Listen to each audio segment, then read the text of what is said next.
नमस्कार, आप देख रहे हैं मिरर मीडिया। मैं हूं आपके साथ चंद्रा सिंह। स्वागत है आपका खबरनामा में। चलिए रुक करते हैं अब तक की सुर्खियों पर।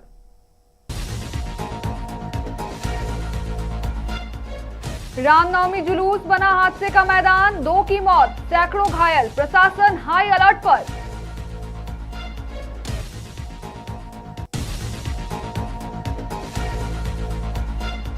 अफवाहों से सावधान, एकजुट भारत की पुकार। पीएम मोदी ने मन की बात से दिया देश को बड़ा संदेश।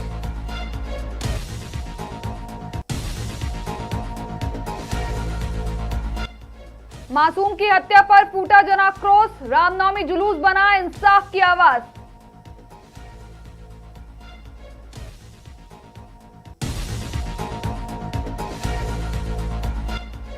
राममय हुआ हजारीबाग, 8 किलोमीटर जुलूस में सेवा का संगम, 100 से अधिक सेवा शिविर, लाखों राम भक्तों के लिए व्यवस्था।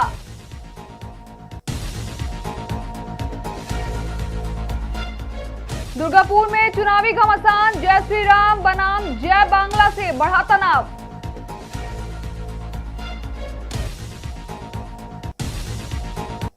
अब खबरें विस्तार से। हजारीबाग में रामनवमी जुलूस के दौरान पारंपरिक हथियारों के करतब दिखाने के बीच बड़ा हादसा सामने आया है। जानकारी के मुताबिक शनिवार देर शाम से लेकर रविवार सुबह 10 बजे तक करीब 450 लोग घायल हो गए हैं। इस दौरान 2 लोगों की मौत की भी पुष्टि हुई है, जिनमें एक 20 से और एक 22 साल का युवक शामिल है, जबकि दूसरे व्यक्ति की मौत अस्पताल ले जाने के दौरान रास्ते में हो गई। घायलों में से 2 की हालत गंभीर होने पर उन्हें रिम्स रेफर किया गया है। वहीं 6 से 7 लोगों को सदर अस्पताल में भर्ती कराकर इलाज किया जा रहा है। बाकी घायलों का भी लगातार उपचार जारी है। प्रशासन पूरी तरह अलर्ट मोड में है और सदर अस्पताल में बेहतर इलाज सुनिश्चित करने के लिए डीडीसी खुद कैंप कर रही है। डॉक्टरों और मेडिकल स्टाफ की टीम पूरी मुस्तैदी के साथ तैनात है और स्थिति पर नजर बनाए हुए है।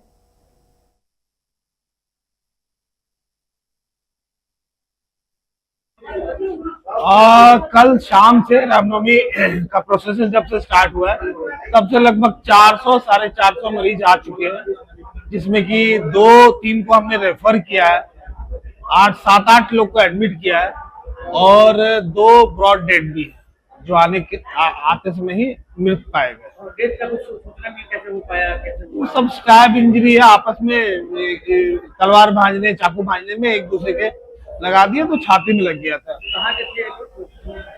जगह का एग्जैक्ट नहीं, लेकिन एक शायद आपका रोबी साइड का था और दूसरे का मुझे याद नहीं। नरेंद्र मोदी ने मन की बात के 132वें एपिसोड में देश को संबोधित करते हुए खाड़ी देशों में जारी तनाव पर चिंता जताई और अफवाहों से बचने की अपील की। उन्होंने कहा कि यह समय राजनीति का नहीं बल्कि एकजुट होकर देश हित में काम करने का है। पीएम ने युवाओं को राष्ट्र निर्माण की ताकत बताया और लोगों से सरकार की जानकारी पर विश्वास रखने को कहा। साथ ही T20 वर्ल्ड कप विजेता टीम और अन्य खिलाड़ियों को बधाई देते हुए जो खेलेगा वो खिलेगा का संदेश दिया। जल संरक्षण, फिशरी सेक्टर और देश की अर्थव्यवस्था को मजबूत करने पर भी उन्होंने जोर दिया।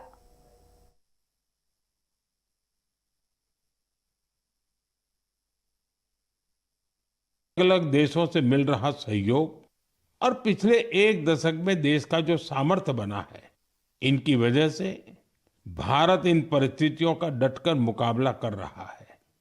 साथियों, निश्चित तौर पर यह चुनौतीपूर्ण समय है। मैं आज मन की बात के माध्यम से सभी देशवासियों से फिर यह आग्रह करूंगा कि हमें एकजुट होकर इस चुनौती से बाहर निकलना है। जो लोग इस विषय पर भी राजनीति कर रहे हैं, उन्हें राजनीति नहीं करनी चाहिए। यह देश के 140 करोड़ देशवासियों के हित से जुड़ा विषय है। इसमें स्वार्थ भरी राजनीति का कोई स्थान नहीं है। ऐसे में जो भी लोग अफवाह फैला रहे हैं, वे देश का बहुत बड़ा नुकसान कर रहे हैं। मैं सभी देशवासियों से अपील भी करूंगा कि वो जागरूक रहे, अफवाहों के बहकावे में न आए। सरकार की तरफ से जो आपको निरंतर जानकारी दी जा रही है, उस पर भरोसा करें और उसी पर विश्वास करके कोई कदम उठाएं।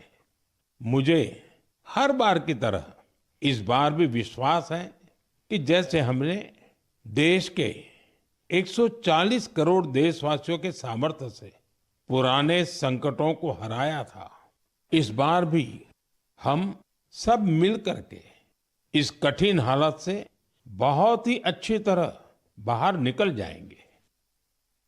मेरे प्यारे देशवासियों, भारत की ताकत यहाँ के कोटि कोटि लोगों में निहित है। आज मन की बात में एक ऐसे प्रयास के बारे में बताना चाहता हूं जो देशवासियों की जन भागीदारी की भावना को। हजारीबाग के विष्णुगढ़ में 12 वर्षीय मासूम बच्चे की नृशंस हत्या ने पूरे इलाके को झकझोर कर रख दिया है। इस जघन्य घटना के खिलाफ लोगों में भारी आक्रोश देखने को मिल रहा है। रामनवमी के मौके पर जहां एक और आस्था का माहौल था, वहीं दूसरी ओर झंडा चौक पर युवाओं का गुस्सा फूट पड़ा। जुलूस के दौरान पोस्टर और नारेबाजी के जरिए बच्ची के लिए इंसाफ की मांग उठी। प्रदर्शनकारियों ने प्रशासन से दोषियों को जल्द गिरफ्तार कर कड़ी सजा देने की मांग की है। साथ ही समाज से एकजुट होकर पीड़ित परिवार के समर्थन में खड़े होने की अपील भी की गई है।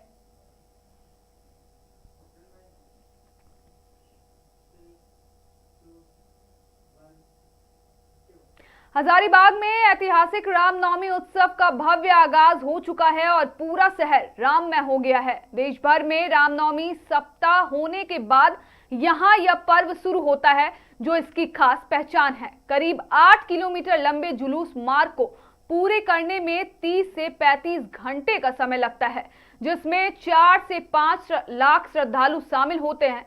श्रद्धालुओं की सेवा के लिए 100 से अधिक शिविर लगाए गए हैं, जहां पानी, गुड़ चना और भोजन की व्यवस्था की गई है। सांसद मनीष जायसवाल से लेकर समाज सेवी तक हर वर्ग इस आयोजन में बढ़ चढ़कर हिस्सा ले रहा है।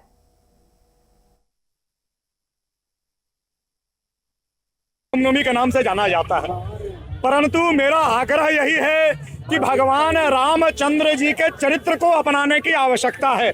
जिस प्रकार भगवान श्री रामचंद्र जी एक सच्चा नेतृत्व करता थे, एक सच्चा पुत्र थे, एक भाई, एक पति, एक मित्र कैसा होता है, इसका उदाहरण भगवान श्री रामचंद्र जी ने संपूर्ण विश्व को दिया। आज हम केवल भगवान राम की प्रतिमा के आगे अगरबत्ती और दिया दिखाने का काम करते हैं, इससे नहीं होगा। यह सनातन धर्म का जो है स्वभाव नहीं है। राम के चरित्र को अपनाने की आवश्यकता है। जिस दिन भारत का प्रत्येक सनातनी राम के चरित्र को अपने अंदर स्थापित कर लेगा, उस दिन समूल परिवर्तन होगा और भारत विश्व गुरु बनेगा। इसलिए आपके चैनलों के माध्यम से मैं आग्रह करता हूं समस्त विश्व से, भगवान राम के चरित्र को अपनाइए। और जिस प्रकार भगवान राम ने उदाहरण दिया कि एक महिला पे गलत दृष्टि डालने वाले रावण। दुर्गापुर में रविवार सुबह चुनावी माहौल उस वक्त गर्मा गया जब बीजेपी उम्मीदवार लक्ष्मण घरोई अपने समर्थकों के साथ निशान हाट स्लम इलाके में प्रचार करने के लिए पहुंचे। जय श्री राम और जय बांग्ला के नारों के बीच माहौल तनावपूर्ण हो गया और स्थिति संभालने के लिए पुलिस को मौके पर पहुंचना पड़ा। बीजेपी उम्मीदवार ने तृणमूल पर महिलाओं को पैसे देकर नारे लगवाने का आरोप लगाया, जबकि तृणमूल नेता बबुआ ठाकुर ने इसे खारिज करते हुए कहा कि जय बांग्ला बंगाल की पहचान है और बीजेपी ही माहौल बिगाड़ रही है। इस बीच प्रचार के दौरान लक्ष्मण घरोई द्वारा एक बुजुर्ग महिला के घर पानी पहुंचाने की तस्वीर भी सामने आई, जिसने इलाके में पेयजल संकट की गंभीरता को उजागर कर दिया।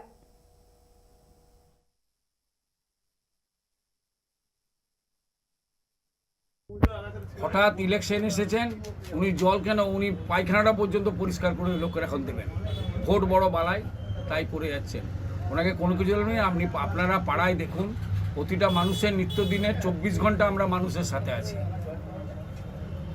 দায় আপদ বিপদ বড় বড় যে কোনো জিনিসের জন্য আমরা আমাদের 18 নম্বর ওয়ার্ডের যেতে আছি। তারপর দেখুন আমাদের পোস্টারগুলো মারা আছে, ওয়াল ব্লক করা আছে। ওনারা পোস্টারগুলো ঝামেলা করলেই করা যায়, কিন্তু কি বলবো বলুন। এই আমরা বসে আছি পার্টি অফিসের সামনেই, একজন ভদ্রমহিলা এসে পার্টি অফিসের ওখানে লেখা আছে আমাদের ব্যানার, তার উপরে ছোট্ট একটা প্লাস্টিকের এসে চিঠি দিয়ে গেল। আমরা দেখলাম, কিন্তু ভদ্রমহিলা আমরা সম্মান আমরাও বলছি এর আগে একদিন ঝামেলা হয়েছিল এই পোস্টার লেখা নিয়ে। না কোনো আমাদের ঝামেলা হয়নি। আমাদের ওয়ালে আমাদের সাইড ফোর করা আছে, আমাদের সাইড ফোরের মধ্যে ওরা কি করে পোস্টার লাগায়। আজকে কি হলো? আজকে কি বলছিল? আজকে নাটক করতে এসছে, বলবে কি নাটক লোককে দেখাতে এসছে, 5 বছর দেখা যায়নি। 5 বছর কোথায় ছিল লক্ষণ গোড়াই? আজকে প্রচার এসেছিল। আজকে প্রচারের নাটক। আপনারা কি করলেন? আমরা কিছু করিনি, আমরা তুই নিজেরা না ওদের মহিলাগুলো আমাদেরকে দেখাচ্ছে জয় শ্রীরাম, মুখের কাছে তো আমরা বলবো জয় বাংলা, জয় বাংলা। মুখের কাছে আর কি বলবো? জয় আমরা শ্রীরাম যখন চাইনি আমরা। धनबाद के निरसा क्षेत्र में कोयला चोरी का मामला लगातार बढ़ता जा रहा है। ताजा घटना ईसीएल मुगमा क्षेत्र के बरमूड़ी कोलियरी की है, जहां दिन दहाड़े कोयला चोरों ने ड्यूटी पर तैनात महिला सुरक्षा कर्मी केंदोली मझियाई पर हमला कर दिया। पीड़िता के अनुसार जब उन्होंने कोयला चोरी कर रहे युवकों को रोकने की कोशिश की तो दर्जनों लोगों ने मिलकर उन पर पत्थरों से हमला कर दिया और बदसलूकी भी की। किसी तरह उन्होंने अपनी जान बचाई और अधिकारियों को सूचना दी। घटना के बाद कोलियरी कामगार यूनियन ने कड़ी निंदा करते हुए प्रशासन और प्रबंधन पर सवाल उठाए हैं। यूनियन नेता रामजी यादव ने चेतावनी दी है कि यदि जल्द कार्रवाई नहीं हुई तो बड़ा आंदोलन किया जाएगा।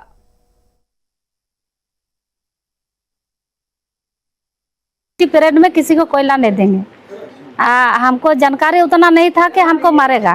जैसे वो लोग सामने गया तैसे हमको कोयला ढेला उठा करके माथा में पहले मारा, हमको मार के गिरा दिया।